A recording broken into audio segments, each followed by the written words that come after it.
More than a week has passed since the death of Her Majesty the Queen, and it is here within the Palace of Westminster that she has been lying in state ever since Wednesday afternoon. Many thousands of people have been paying their respects, as they are now. And it is here that her 4 children will do the same in just a few moments' time. This morning, King Charles and Camilla, the Queen Consort, were in Wales as part of their visits to the home nations. They attended a service of thanksgiving at Llandaff Cathedral, where they met members of the public. And the King then made an unprecedented address to the Senedd, which was followed by a private audience with the Welsh First Minister, Mark Drakeford. And any moment now, they will be leaving Buckingham Palace to travel to the Houses of Parliament and to the great ancient hall where the Queen has been resting.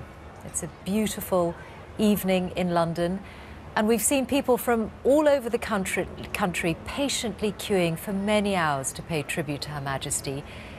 It's been clear what a moving, almost overwhelming experience it has been for many of them, and indeed for people watching at home.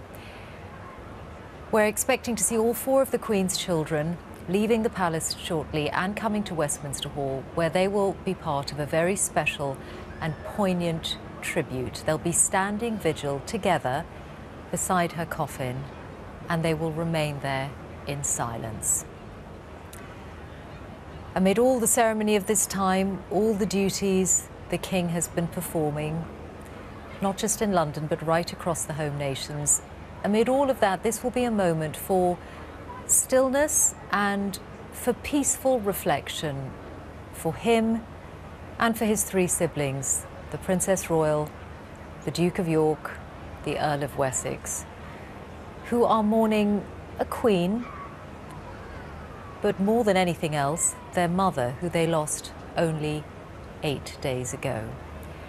And so we're expecting to see them in the next few moments leave Buckingham Palace on this late summer evening and travel into Westminster Hall, where those who are paying their respects in the hall at that time will see the 4 of them together at the side of the coffin. And it looks like they are just about to leave Buckingham Palace. The outriders are out of the palace gates. Queen Consort will be with the King, but it'll be the 4 of them standing together as they were in Edinburgh at St Giles's Cathedral.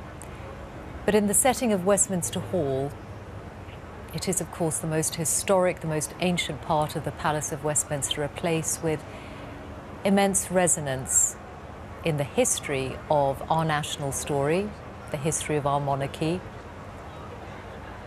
and therefore a particularly resonant setting for them to stand vigil together as they are about to do. And there they are now, coming out of the palace gates and beginning that short journey across to Westminster. That's the King's car in the front, bearing the royal standard. And we'll see them in Westminster Hall very shortly.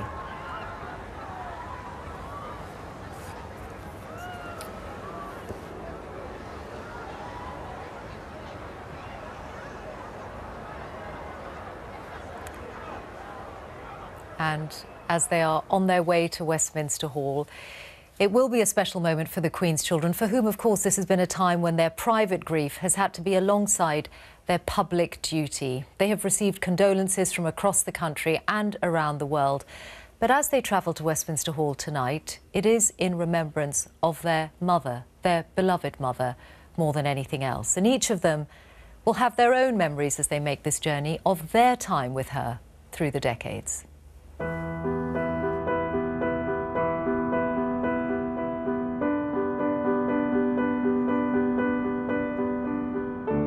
I was very lucky to have her as a mother. I do have very happy memories of childhood. I remember we used to have lots of laughs, so I could sometimes make her laugh anyway, which was always very jolly.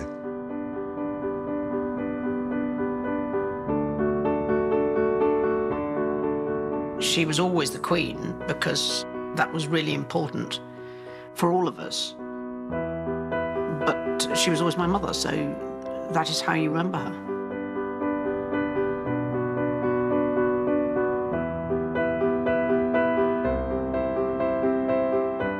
We weren't appendages that should be seen and not heard. We were definitely the priority. The happiest times inevitably that we'd spend together would be on holidays, because of the time that we spent together as a family.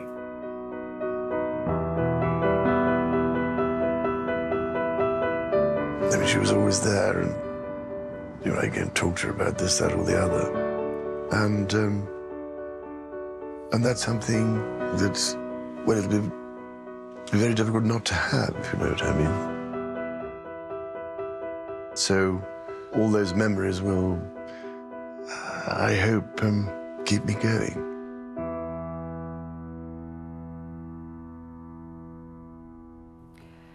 Through the centuries, Westminster Hall has witnessed many significant royal occasions. Tonight, Her Majesty will be only the second monarch whose children have stood vigil for her. And as they arrive at Westminster Hall, Petroc Trelawney is waiting inside.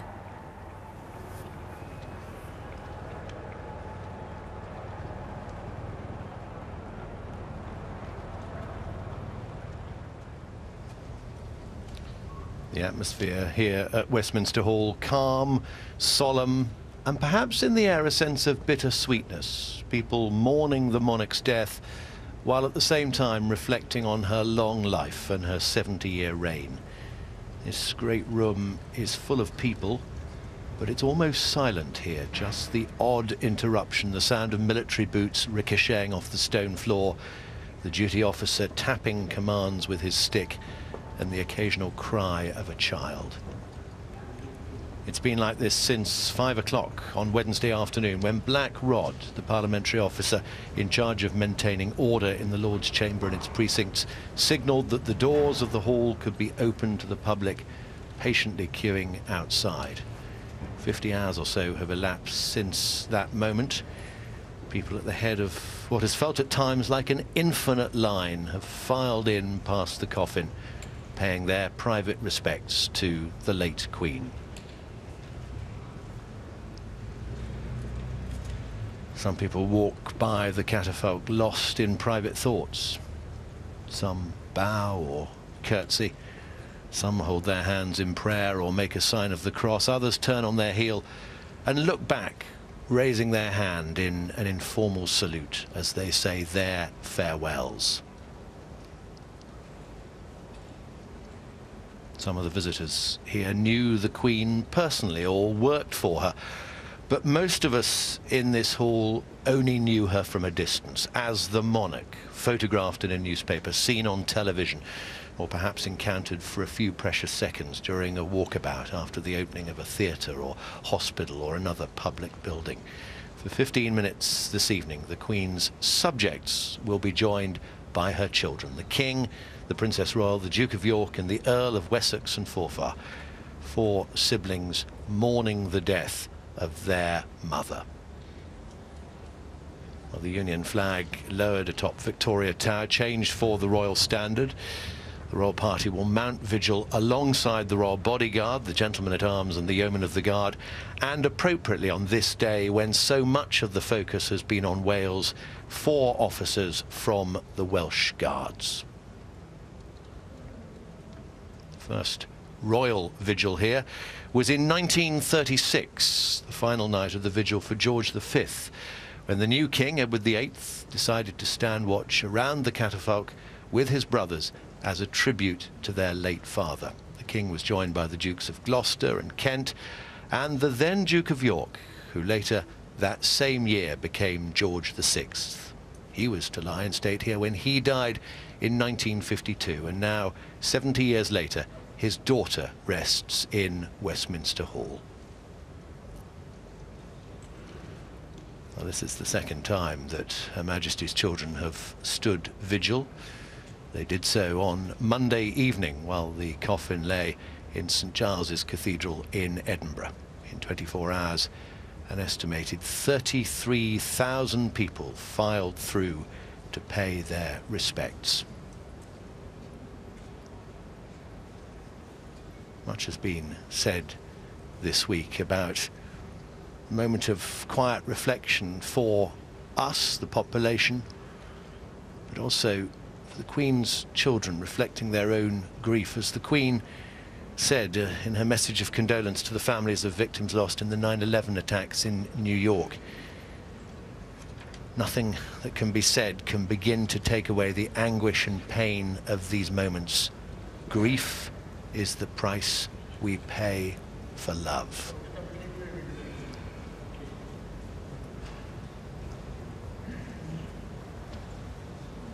Well, this royal vigil will begin at 7:45, and you will be able to see it here. For now, in the studio, though, I'm joined by Katie Nicholl, royal biographer, and also by Giles Brandreth, writer and broadcaster. We did see the four of them stand together in Edinburgh earlier this week, but this is a very different setting. Giles, how would you describe the importance of this moment? It's very significant. We heard the Princess Royal only a few moments ago. We heard her voice saying that, of course, the Queen was always the Queen, but she was also a mother. And tonight we see them doing a personal tribute to the Queen, but in public. This is a private moment, but it's played out in public. And that is the life that these children of the late Queen have led all their lives. So it's a strange experience for them. But they will be there as children of the sovereign, and still filing past will be the members of the public. And it's clear, I met people in the queue today, it's clear that they are so happy to be there, so proud to be there, so keen to be there to pay their respects. As somebody said to me, she was the best, and she has brought out the best in us. And so it's a wonderful combination of the private and the public. Yes, and the Earl of Wessex's statement released earlier today, Katie, actually addressed exactly that they've grown up having to share their parents, especially their mama. I think it really brings it home to you, doesn't it, to read Prince Edward, the Earl of Wessex speak like that. You know, not many of us have to share our parents with the Commonwealth and the realms and the whole country, and so they have grown up with this private-public balance. But I think what must be so important for them in this vigil is, of course, the times that they didn't have to share her, the times at Balmoral, the summers that were made so special, you know, when the late Duke and the Queen would teach them to stalk and to fish and to enjoy those foothills of Balmoral and the Highlands in the way that the Queen and the Duke always did, and those wonderful Christmases at Sandringham. You know, we've heard in these tributes wonderful recollections of these family times, you know, being buried in the sand at Holcombe Beach. And I think, of course, we are mourning our Queen, but we forget that these four children are mourning a mother. And, of course, we were only allowed inside the palace walls at certain times. It's almost in her death that we've actually been allowed in far more. Giles, in this setting in Westminster Hall, there was the vigil for the Queen Mother in 2002, and three of, not Princess Anne, but the three other siblings were part of that. It's a place for royal vigils. I mean, Queen Mary lay in state there back in 1953. The Queen Mother and then her children, family, were there for that. It's history. It is our royal history. You know, William the Conqueror was built after his time. William Rufus actually built it. Richard II, I think, designed that extraordinary hammer beam roof. It is the story of our royal history. So it's the right place for them to be. And it is where our kings and queens have been laid to rest. There have been these lyings in state, occasionally for a commoner. I think Gladstone in the 19th century, Lord Roberts, VC, and then, of course, Winston Churchill, the Queen's first Prime Minister. And 24 hours a day, as we see now, there are people who've waited a long, long time for the opportunity, and some of them will be in the hall when the King and his siblings begin their vigil. I mean, what an extraordinary moment that will be, not just to stand in front of the late Queen and pay tribute, but to see our new King there. An extraordinary moment, and as Giles says, quite fitting that these historical moments are being made in the most historical hall in Great Britain. But yes, for these people, a special moment indeed. And the Queen's children will be beginning their vigil shortly, so let's rejoin Petrock inside Westminster Hall.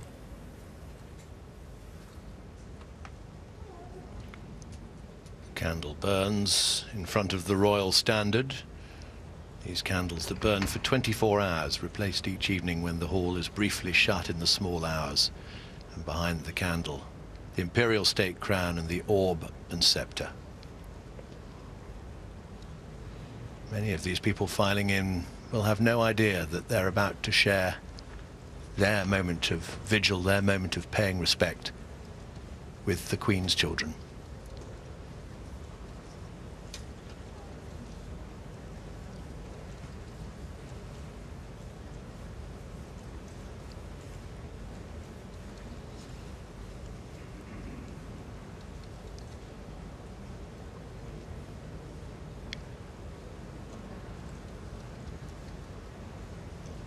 The Welsh Guards doing their duty. An officer on each corner of the coffin, their uniform distinguished with their buttons arranged in 2 groups of 5. A leek on their shoulder and collar badges, and you can see the white-green white plume on the left of their bearskins.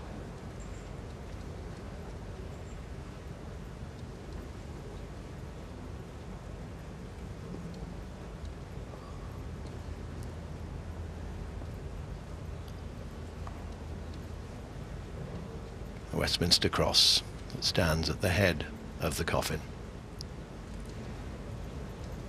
And a bouquet of flowers, a wreath of white roses and dahlias studded with pine from the gardens at the Royal Estate in Balmoral, where the Queen died last Thursday.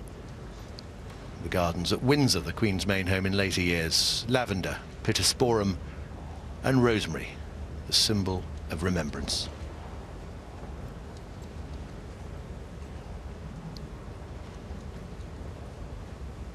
Yeoman of the Guard, one of the royal bodyguards, doing their duty in this vigil. And all this under the great hammer beam roof of Westminster Hall. This great open space without a single pillar to obstruct the view. As the public enter the south of the hall, look down the steps, they're immediately struck by the vision of Her Majesty's coffin resting on its catafalque and bier of red and purple.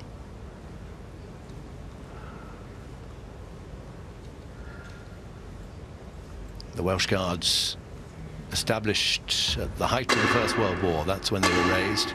The duty officer using his stick to instruct the men. And here come the Queen's children, the King, the Princess Royal, the Earl of Wessex and Forfar, and at the rear of the party, the Duke of York.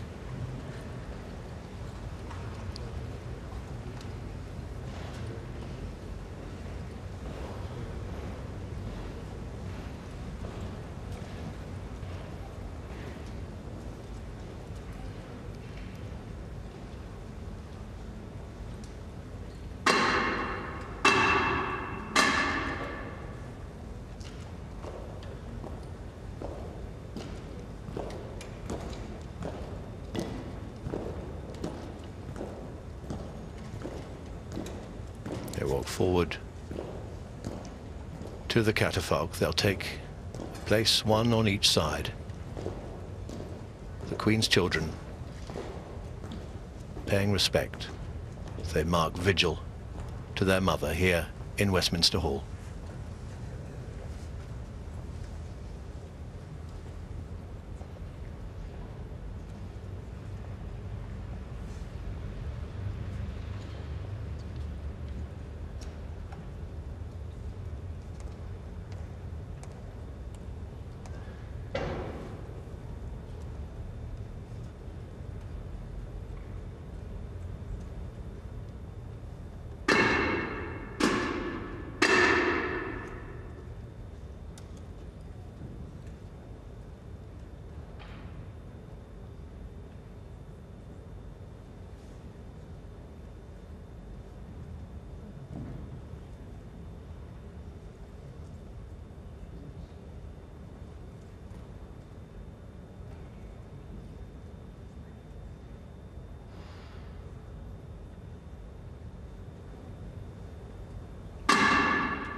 And so with 3 taps from the duty officer's stick, this extraordinarily visible act of private mourning comes to an end.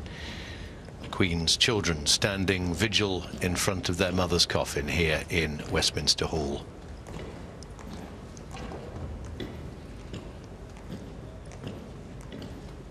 A formal duty to the nation, a loving duty to their mother.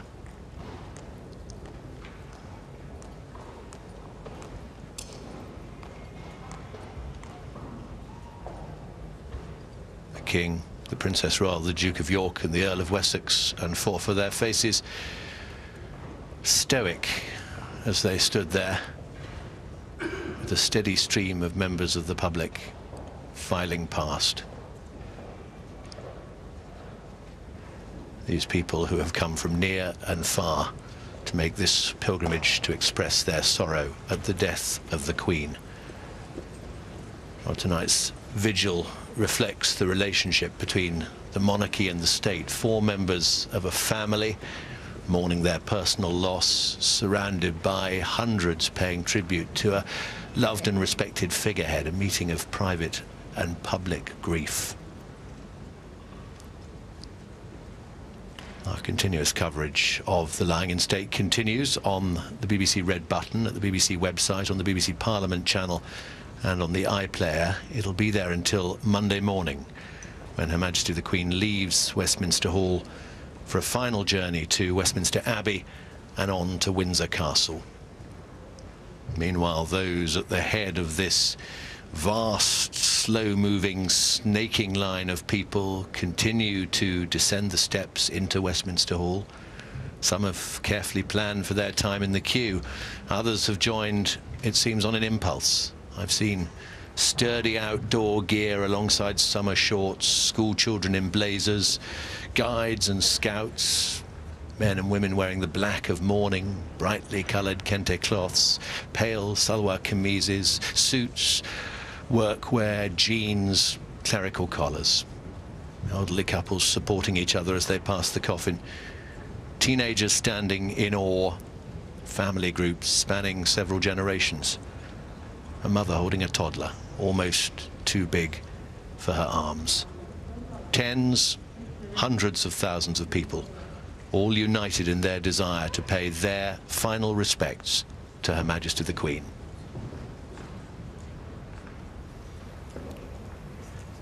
It is and continues to be a snapshot of our society. All of these people brought together because of their desire to be there to pay their respects to the Queen as she lies in state. And what we've just seen in the vigil of the King, his 2 brothers and his sister is likely to be one of the enduring images of this time, the scene of the 4 of them with their heads bowed and all those people who happened to be in Westminster Hall at that time continuing to go past as the 4 of them stood there. Giles Brandreth and Katie Nicholl are still with me. What did you think, Charles? Well, it's moving, but it's also remarkable because here you're seeing private mourning in a public place. There they were, the 4 children of the Queen who died only 8 days ago. We're watching it on television, and people are filing past at the same time. It sums up, in a sense, this curious phenomenon that we have in this country of a royal family. And then watching them were members of that extended family. I saw that, I think, the Duke of Kent and the Duke of Gloucester. They are the grandsons of King George V, who lay in state there back in 1936. So this was both personal and public. Historic and private. And there were several generations. They had brought their children as well, members of the royal family. Yes, I mean, it was quite surprising. We weren't expecting that. And, you know, again, a reminder that this is a family mourning, a family of many generations. And I think just reflecting on what it must have been like for those members of the public who were in the hall at that time, what an extraordinary moment to witness, and one that they will no doubt remember forever. But I think that connection between the royal family and the members of the public has been a really important one ever since the death of the Queen. I mean, you can see that in the crowds that they've been meeting on their walkabouts, that they are drawing as much support from the public and the support of the public as the public are in seeing these royals. But for those that stood in front of their new king while paying respect to the old monarch, extraordinary. And there has been such a cross-section of people through the day. I mean, this is a day where that line had to be paused because there were just so many people. But we saw a whole range of people from different walks of life, whether it was celebrities or... Yes, we even saw David Beckham, who apparently turned up at 2 in the morning and joined the queue.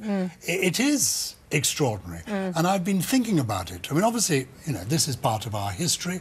It is not for everybody, you know, but whether you are monarchist or republican, kings and queens have been part of our island story. But there's something more going on here. And I think it's because in a dark world where there is a lot that is bad, the Queen was good. She was an exemplar of goodness, and people are reaching out for that and wanting almost to touch it, to say thank you, and to celebrate the decency of the Queen, the extraordinary phenomenon that she was. And none of us can understand what it is like to have your grief in the public eye, as these 4 children have had to do. But I wonder, picking up on what Katie said, Giles, whether there is also a comfort that has come to them from seeing the way that people have appreciated their mother. The Earl of Wessex, in his statement today, spoke exactly of that, how strange it had been, in a way, for him to share his mother all his life with the public, but how, having grieved at first in private, coming out to meet the public, how they found that so comforting.